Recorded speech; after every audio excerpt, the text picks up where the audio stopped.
സിദ്ദിഖിക്ക ഓരോ ഫ്രെയിമിൽ സിദ്ദിഖിക്കയുടെ കണ്ണ് നിറയുമ്പോഴും തിയേറ്ററിലെ ജനങ്ങളുടെയും കണ്ണ് നിറയുകയായിരുന്നു കേട്ടോ. എങ്ങനെ സാധിക്കുന്നത്?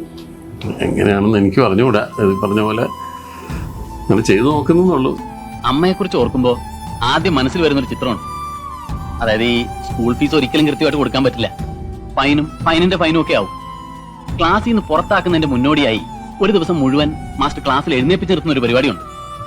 അന്ന് വൈകുന്നേരം ആകുമ്പോൾ പാടത്തും പറമ്പിലും ഒക്കെ പണിയെടുത്ത് മണ്ണും ചെളിയും പുരണ്ട തുണിയായിട്ട് അമ്മ ഓടി വന്ന് ക്ലാസ് റൂമിന്റെ ജനാലക്കിൽ നിന്ന് വിളിക്കും, മോനെ ഉദയാന്ന്. എന്നിട്ട് ഒരു ലോട്ടറി കിട്ടിയ ഭാവത്തോടെ ആ ഉഷ്ണ നോട്ട് ചില്ലറൊക്കെ എന്തെങ്കിലും വെച്ച് തരും.